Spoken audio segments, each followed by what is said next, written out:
समितिर सभापति मु बर्तमान आज एक संबोधनशील प्रश्न पर उत्तर देवाक चाहूँगी। आपण मैंने जानते राज्य सरकार निर्दिष्ट नोटिफिकेशन करिसेंती जे चाषी माने 3100 टकार धान पाइबे। चाषी माने धान पाइबा तो दूर कथा, बर्तमान हजार हजार टन ओडिशा बर्तमान रप्तानी होउछि आंध्र, छत्तीसगढ़, विभिन्न राज्य को जाउछि।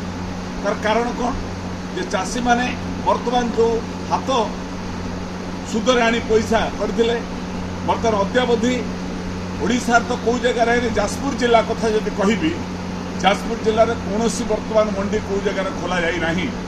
आज चाषी माने वर्षा होती धान नष्ट होची एवं आपको स्टॉक करी परवर्ती अवस्था 1600-1700 टका धान बिकुं। आंध्र प्रदेश बहु जमी जड़े आसी सब नौ विभिन्न क्षेत्र में से माने धान को नहीं एटी उच्चा दाम बिकुं। मोर आज प्रश्न होची जे सरकार जे पर्यंत आपरे स्थायी पदक्षेप नहीं आमे बाध्य करी चाषी मानकर आरसीएम कौन करुच्ची, आरएमसी कौन करुच्ची, किसी ना आरसीएम नीरव, सब सोसाइटी नीरव। बर्तमान जिलापाल महोदय, जाजपुर जिलापाल महोदय पी अनुषा रेड्डी महोदय निर्देश दिंतु चाषी मान धान न किणिले प्रत्येक मंडी तुरंत अविलंब खोलंतु।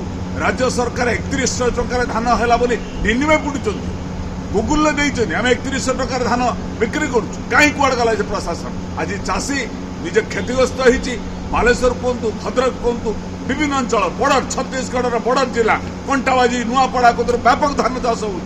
आज समस्ते उन्मादना हो, समस्ते बीजेपी दल में मिसब सब फूल हो चली फूल हूँ चाषी आज तार मुंडर जो हाथ देती आर समस्यार समाधान कर जदि तुरंत जाजपुर जिलापाल 3100 टकार धान किणवाई चाषी के सुजोग न दिए बाध्य होई आमे जाजपुर जिलापाल ऑफिस रे आंदोलन करे बाध्य हबु। मोर आज वक्ता।